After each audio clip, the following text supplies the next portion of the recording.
អ្នកតកៅទាញទូរស័ព្ទមក share វីដេអូនេះទាំងអស់គ្នាខ្ញុំមានដំណឹងដល់ពិសេសមួយសម្រាប់ជំរាបជូនអ្នកតកៅក៏ដូចជាបងប្អូននៅខេត្តផ្សេងហើយខ្ញុំនឹងនាំបងប្អូនទាំងអស់គ្នាមកលេងនៅទឹកដីខេត្តតកៅទាំងអស់គ្នាជំរាបសួរពុកម៉ែបងប្អូនទាំងអស់គ្នាខ្ញុំបាទវិជ័យដាដាឥឡូវនេះគឺខ្ញុំបានមកដល់ទីតាំងនៃទឹកដីខេត្តតកៅដើម្បីបង្ហាញជូននៅសកម្មភាពផ្សេងៗជូនទៅកាន់បងប្អូនទាំងអស់គ្នានៅថ្ងៃទី21 22 23ខែមីនាឆ្នាំ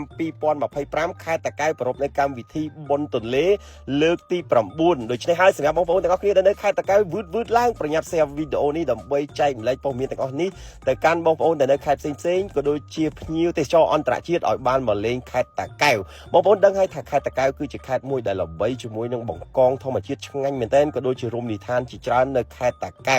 ខ្ញុំអាសាមកលេងតកៅដែរក៏ប៉ុន្តែអត់បានថតបង្ហាញបងប្អូនទេអញ្ចឹងថ្ងៃនេះនាំអារម្មណ៍បងប្អូនទាំងអស់គ្នាមកមើលទស្សនវិជ្ជាទាំងមូលនៅខេត្តតកៅពិតជាស្រស់ស្អាតខ្លាំងមែនទែនហើយសម្រាប់កម្មវិធីបុណ្យទន្លេលើកទី9ដែលរដ្ឋបាលខេត្តតកៅសហការគ្នាជាមួយនឹងក្រសួងទេសចរដើម្បីធ្វើនៅកម្មវិធីបុណ្យទន្លេលើកទី9នៅទឹកដីខេត្តតកៅនេះគឺមានការចូលរួមពីបងប្អូនរបស់យើងច្រើនណាស់នៅថ្ងៃទី21 22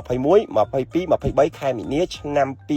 2025ហើយសម្រាប់កម្មវិធីបុណ្យទន្លេនេះផ្ទាល់តែម្ដងគឺមានកម្មវិធីពិសេសជាច្រើនខ្លាំងមែនទែនតិចទៀតបងប្អូនទាំងអស់គ្នានឹងបានដឹងពាក់ព័ន្ធជាមួយនឹងកម្មវិធីបុណ្យទន្លេនៅទឹកដីខេត្តតកៅនេះគឺមានកម្មវិធីច្រើនជាក់ស្ដែងដូចជាការបង្ហាញជូនជាមួយនឹងវប្បធម៌សិល្បៈអរិយធម៌រួមជាមួយនឹងពិព័រណ៍ម្ហូបអាហារដើម្បីលើកស្ទួយនៅវិស័យទេសចរប្រចាំខេត្តនីមួយៗក៏ដូចជាប្រទេសកម្ពុជារបស់យើងអញ្ចឹងបងប្អូនដែលធ្លាប់ទៅលេងខេត្តតកៅប្រកាសជាដឹងហើយតកៅគឺមានកន្លែងដើរលេងច្រើនណាស់ហើយស្អាតខ្លាំងមែនទែនអញ្ចឹងមានការចូលរួមច្រើនពីសំណាក់បងប្អូនទាំងអស់គ្នារួមជាមួយនឹងភ្ញៀវអន្តរជាតិដែលគាត់បានមកលេងខេត្តតកៅនឹងដើម្បីផ្សព្វផ្សាយទាំងអស់គ្នានិយាយទៅកម្មវិធីបុណ្យទន្លេម្ដងនេះគឺសប្បាយណាស់មិនថាបាទសិល្បៈកីឡាពិព័រណ៍ម្ហូបអាហារទេគឺមានគ្រប់មុខតែម្ដងអញ្ចឹងខ្ញុំនៅថ្ងៃទី21 22 23ហ្នឹងក៏ខ្ញុំត្រូវទៅចូលរួមជាមួយនឹងកម្មវិធីបុណ្យទន្លេដើម្បីផ្សព្វផ្សាយទេសចរជូនទៅកាន់បងប្អូនរបស់យើងទាំងអស់គ្នាផងដែរពីព្រោះថានៅខេត្តតកែដោយបងប្អូនបានដឹងអញ្ចឹងសម្បូរណាស់បកងអញ្ចឹងតែទៅហើយគឺអត់ភ្លេចទេជាមួយនឹងបកងធម្មជាតិ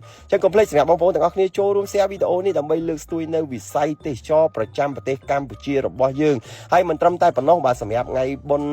បាទទន្លេលើកទី9នៅទឹកដីខេត្តតកៅនឹងនៅពេលយប់គឺមានកម្មវិធីពិសេសជាច្រើនជាមួយនឹងកម្មវិធីបង្ហោះគោមក៏ដូចជាអុជកំជួចអបអរសាទរនៅទឹកដីខេត្តតកៅផងដែរកុំភ្លេចជួបគ្នានៅខេត្តតកៅថ្ងៃទី21 22 23ខែមីនាឆ្នាំ2025